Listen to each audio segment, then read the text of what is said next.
Hello guys, আজকের ভিডিওতে আমরা বলবো যে ক্রিপ্টোকারেন্সি মার্কেটের মধ্যে প্রতি 4 বছর অন্তর অন্তর কেন র্যালি আসে, অর্থাৎ বিগ পাম্প কেন আসে ক্রিপ্টোকারেন্সি মার্কেটের মধ্যে। তার আগে চলুন আমরা বিটকয়েন সম্পর্কে একটু জেনে নিই যে বিটকয়েন যদি উপরে যায় কত দূর যেতে পারে এবং কোনখান থেকে ডাম্প করতে পারে।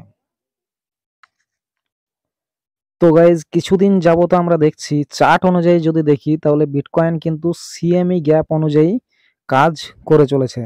যেমন আপনারা দেখলেন রিসেন্টলি যে সিএমই গ্যাপটা ছিল সেটাকে ফিল করেছিল, মোটামুটি $৭৬,৫০০ পর্যন্ত এসেছিল। তারপরে বিটকয়েন কিন্তু উপরে গেছে এবং রিসেন্টলি 4 ঘন্টার ক্যান্ডেলে আবারও একটা গ্যাপ তৈরি কিন্তু হয়েছিল, যেটা মোটামুটি দেখতে পাচ্ছেন আপনারা $৮৬,০০০ থেকে $৮৪,০০০ এর মধ্যে। ঠিক আছে, অর্থাৎ এখান থেকে বিটকয়েন যদি উপরে যায় তাহলে মানে যদি নিচে আসে তো সেটা কোথা থেকে আসবে, মোটামুটি $৮৬,০০০ থেকে কিন্তু বিটকয়েন নিচে আরো আসতে পারে। এছাড়া যদি ৮৬,০০০-এর উপরে সাস্টেন করতে পারে তাহলে এখান থেকে নিচে না গিয়ে সোজাসুজি একদম $৯২,০০০ পর্যন্ত কিন্তু যেতে পারে, কারণ $৯২,০০০ আমাদের সবচেয়ে বড় রেজিস্ট্যান্স কিন্তু রয়েছে। ঠিক আছে, এখানে আরেকবার রিপিট করে দিই, এখানে যদি মার্কেট যায় তাহলে মোটামুটি যদি ডাম্প করার হয় সেটা কোথার থেকে করবে, এখানে একদম ডাইরেক্ট $৮৬,০০০ পর্যন্ত কিন্তু যাওয়ার চান্স রয়েছে, কারণ $৮৬,০০০-কে গেলে আমাদের যে গ্যাপ সিএমই সেটা পূরণ হচ্ছে এবং তারপরে কিন্তু নিচে আসতে পারে।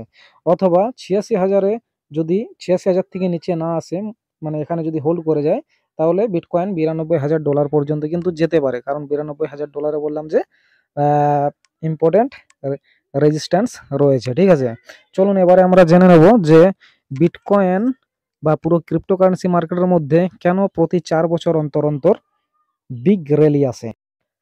তো গাইজ, মার্কেটের মধ্যে পাম্প আসার জন্য বা র্যালি আসার জন্য যেটা সবচেয়ে বেশি প্রয়োজন হয় সেটা হচ্ছে মানি। ঠিক আছে, এবং এই মানি প্রিন্টিং হলে পরেই আমাদের যে র্যালি সেটা কিন্তু শুরু হয়। এটা কিন্তু একটা মূল কারণ হিসাবে আমরা দেখতে পারি ক্রিপ্টোকারেন্সি মার্কেটের মধ্যে।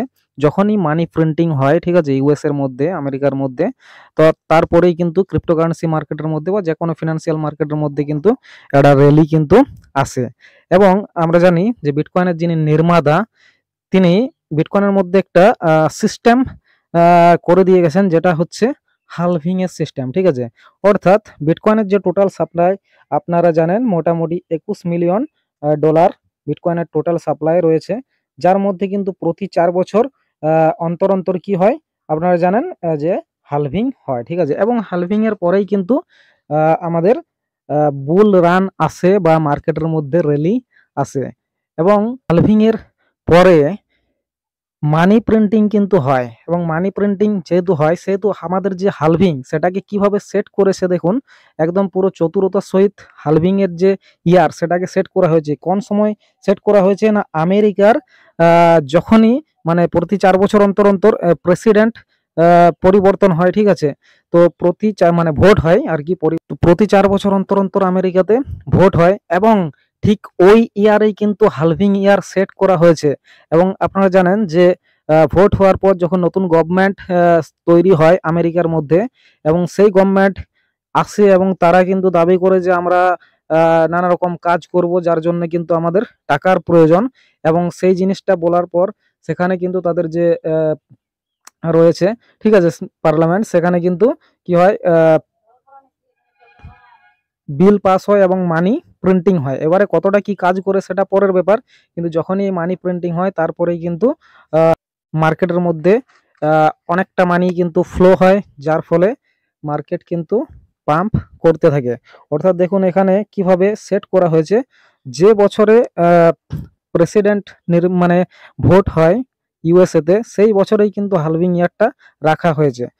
তো এটাকে একটা মূল কারণ হিসাবে দেখা হতে পারে বিটকয়েন বা ক্রিপ্টোকারেন্সি মার্কেট র্যালির জন্য। ঠিক আছে, এর পিছনে আরো অনেক কিছু কারণ কিন্তু থাকতে পারে, কিন্তু এই কারণটাকে মূল কারণ হিসাবে ধরা যেতে পারে। তো আপনারা এই ভিডিও থেকে জেনে নিলেন যে প্রতি 4 বছর অন্তর অন্তর ক্রিপ্টোকারেন্সি মার্কেটের মধ্যে কি জন্য হালভিং আসে, কি জন্য পাম্প আসে বা বিগ র্যালি আসে, এবং এইবারের যে মানে পাম্প কেন হচ্ছে না সেটাও কিন্তু পরের ভিডিওতে আপনারা জেনে যাবেন।